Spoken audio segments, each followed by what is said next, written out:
Welcome to the deep dive. This week, our mission really is to cut through this absolute mountain of NFL Week 9 stuff, analysis, predictions, all those betting takes flying around. Yeah, there's a lot out there. It's Friday, you're getting ready for the weekend, so we're here to boil it all down for you, give you the core points before Sunday kicks off. And the focus, it really feels like it's landing on two big things this week. What's that? Well, first, just how dominant big favorites have been lately. It's kind of staggering. Yeah, I saw that stat. What was it, like 68-10-1 straight up for teams favored by 6 or more? Exactly. 68-10 and 1 SU. That sets a certain expectation in the market, right? Big chalk has been rolling. There's always a but. But the other side is these critical, late-breaking defensive injuries. Yeah. They're popping up everywhere and just creating these huge holes. So the clash is favorites versus injuries, basically. Pretty much. It feels like this might be the week where maybe some of those historical underdog trends, the contrarian plays, finally push back against the chalk because of those missing pieces. It's a real test. Does pure talent always win, or can trends and specific matchups exploit those weaknesses? Okay, good setup. So let's dive in, maybe start where the analysts mostly agree. That predicted mismatch in the NFC North seems like a good starting point. Yeah, Lions hosting the Vikings. Detroit's a big favorite here, right? Around -9, 9.5. Yeah, hovering right there. And some of the sources, they're calling this a potential bloodbath. Ouch. Why so drastic? It really comes down to the quarterback situation for Minnesota. Carson Wentz is out, shoulder injury. Right, so J.J. McCarthy steps back in. And McCarthy's start. Yeah. Well, it's been rough. The numbers aren't pretty. We're talking 55% completion rate. Lakes. 4 turnovers, 9 sacks already in just his first 7 quarters. He's clearly struggling with pocket presence, holding onto the ball. But hang on, the flip side is Goff, right? The sources mention how he just lights up the Vikings. Averages over 30 points in their last 5 games against them. That's true. Goff has owned them recently. So is there maybe a risk the market's overreacting a bit to the QB change? Forgetting Goff's history here. It's a fair point, definitely something to consider. But, you add Goff's success, plus the fact the Lions are coming off a proper bye week. Ah, the rest advantage. Exactly. That suggests it's maybe more than just a fluke, more like institutional dominance kicking in. And the sources flag this too. When the Lions have that rest advantage, they're 15-4 toward the over. Okay, so they expect Detroit to score, a lot. Yeah, well over 28 points seems like the floor, given Minnesota's defensive issues and Detroit's offensive rhythm against them. It just feels like a tough spot for the Vikings. All right, sticking with that theme, defense is maybe not living up to their name. Let's talk Niners at Giants. San Francisco's only favored by 2.5 on the road. Yeah, that line tells you the market's giving the Giants some serious respect lately. Which is mostly down to Jackson Dart, right? Since he took over at QB. Absolutely. Dart's been, kind of a revelation. And the data backs it up. His EPA per play, it's around 0.12. Okay, break down EPA for us quickly again. Expected points added. Right. So basically, every time he runs a play, he's adding about 1/10 of a point more than expected based on the situation, which for a rookie is fantastic. League average is near 0. He's making plays, scrambling well. And part of why he can do that is the Niners' defense, which feels weird to say. It does, doesn't it? But that's our central conflict again. Defensive health, messing with expectations, with Bosa and Warner out. Key guys, obviously. Huge guys. The sources are calling the defense terrible since they got sidelined. Bottom 3 in EPA. You're paying the 49ers brand price, but you're not getting that elite defensive production right now. Okay, so even with the Giants losing their rookie running back, Scattaboo. Yeah, that hurts. Cam Scattaboo is electric, no doubt. But Dart's legs, maybe that touchdown prop angle they mentioned, scored in 4 of 5 starts. That keeps the Giants in it. That seems to be the thinking, yeah.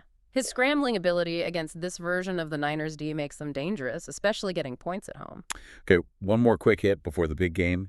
Chargers-Titans. There's a source calling the Titans a dead team. Yeah, based purely on their betting performance, it's brutal. Against the spread, you mean? Exactly. ATS. They are 5 wins, 23 losses, and 1 push against the spread in their last 29 games. That's historically bad. Wow. Why does that long-term futility matter so much? Because it creates this market blind spot. The public might still see NFL team, but the sharp money sees that trend and just hammers the other side. It's almost an automatic fade for pros. So it becomes efficient because it's inefficient for the public. You got it.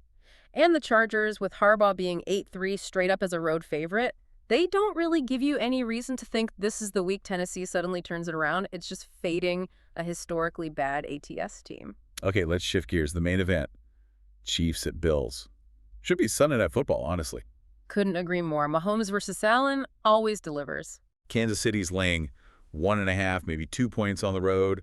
High total, 52.5.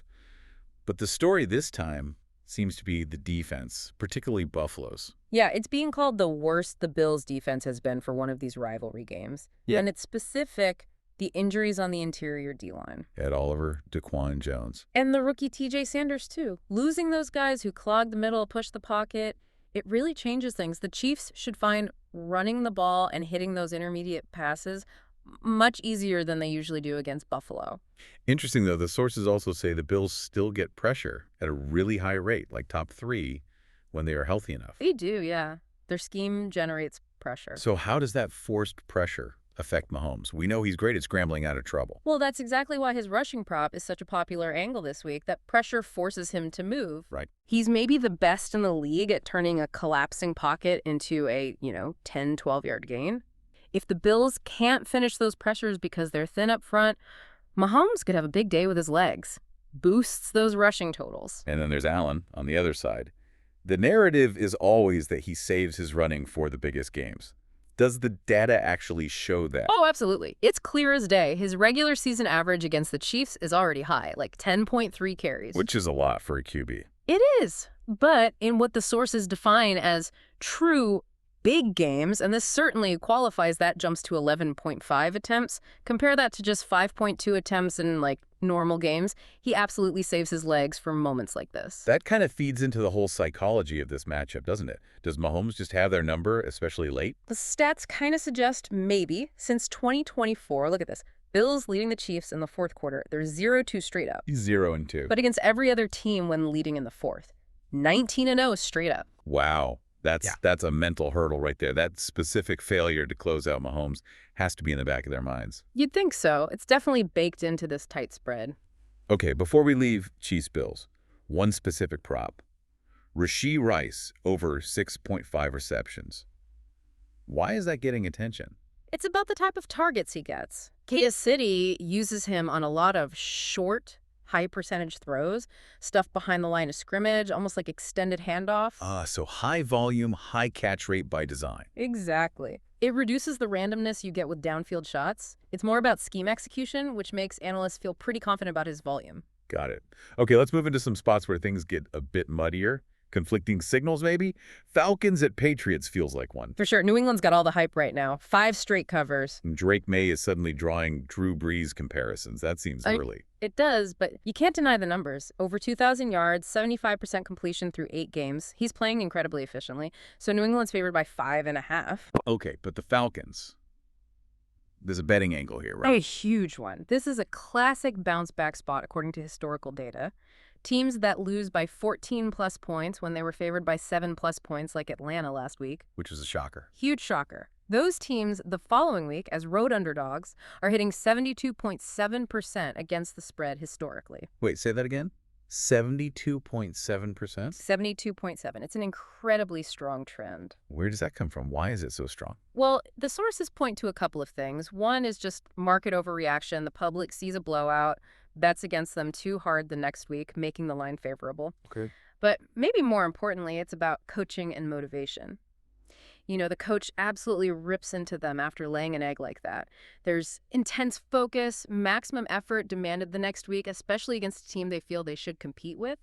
Atlanta fits that narrative perfectly. Okay, powerful trend. But we have to mention Michael Penix Jr.'s struggles outdoors this year. Shut out by Carolina, only 10 points against the Niners on the road. That seems like a big problem against a tough Pats defense. And that's the conflict, right? You've got this really strong situational, motivational trend fighting against Penix's documented issues playing outside. So if Atlanta covers, it's banking on that emotional rebound overcoming the elements. Pretty much. The thinking is that Penix and Drake London will be closer to full health, and that bounce-back motivation carries them. But it's definitely a clash of factors. All right, let's shift to a game that screams defense. Broncos at Texans. Totals way down at 39.5. Houston's a small favorite. Yeah, this one has under written all over it. The trends are just relentless. Like what? D'Amico Ryans, the Texans coach, he's 11-1 to the under as a home favorite, just automatic lately. 11-1. Wow. And Denver, since 2017, after they win by double digits, they're 19-6 to the under the next game. Both teams just kind of tighten up, play field position after a big win. And Houston's defense has been legit good, right? Yeah. First in points allowed. Yeah, allowing just 14.7 points per game, best in the league. Super impressive. What about Denver's C? Their pass rush is elite, no question. But the massive loss is Patrick Surtain, their top corner, being out. It's huge. It really is. It forces everyone else in the secondary to play up, maybe exposes them a bit more. So while C.J. Stroud technically has the better advanced stats compared to Bo Nix, Stroud's been solid. he has. But that potential vulnerability without Surtain is something Houston might be able to exploit if Denver's pass rush doesn't get home instantly. Still, feels low scoring overall. Okay, speaking of defenses maybe not being so great, Bengals at Bears. The total is surprisingly high at 51, especially with Joe Flacco banged up for Cincy. Yeah, that total tells you what the market thinks of the Bengals defense. Okay. They're the reason it's high. Pretty much. They are just bad, especially against the run 31st and rush defense DVOA. Remind us what DVOA means again. Defense-adjusted value over average. Basically, it accounts for the quality of opponent, and even then, Cincy grades out as one of the very worst run defenses. Gotcha. And crucially, the Bears' offensive strength, getting yards after the catch, lines up perfectly against the Bengals' biggest weakness. Cincy is 31st in allowing YAC, so the sources expect Chicago to move the ball and score pretty well here, hence the high total despite Flacco's status. Makes sense. All right, time for the Colts hype check segment. Indianapolis is 7-1. Heading to Pittsburgh is 3-point favorites. Yeah, some sources are throwing around second-best team in the AFC behind the Chiefs. Okay, hold on. 7-1 is 7-1. Is the easy schedule argument just a bit lazy when a team is winning like this? It's a fair pushback, but you can't ignore context. The schedule has been objectively one of the easiest bottom five, maybe? The market has to factor that in. So Pittsburgh is the reality check. Why them specifically? Because of the matchups. The Colts' defense has weaknesses Pittsburgh can exploit. They struggle against outside corners, and critically, they are dead last, 32nd in defending tight ends. And the Steelers love their tight ends. They use multiple tight end sets at the highest rate in the entire NFL, over half their snaps. That specific personnel mismatch is huge. Okay, but there's a counter, right? Colts D is good against something the Steelers like to do. Yes, exactly. The Colts defense is top 3 at stopping quick passes, short throws. And that's pretty much Pittsburgh's entire passing game plan right now. So it's strength versus strength and weakness versus weakness. A real tactical battle. Definitely. And amidst all that chess match, the one thing that seems like a solid bet is Jonathan Taylor's volume. Projections have him around 116 rushing yards, maybe a touchdown. The thought is Pittsburgh's D-line might be a bit worn down. All right, let's wrap this deep dive with Monday Night Football. Cardinals at Cowboys. Dallas laying just 2.5, but the total is massive, 53.5. Yeah, that total jumps out immediately, and it reflects a huge Dallas trend, which is their games just go over consistently. 17-8 to the over in their last, 2 seasons, basically? Why? Are they just that explosive and leaky? Kind of both. They've scored 37-plus points 4 times already this year, but they've given up 37-plus points 5 times.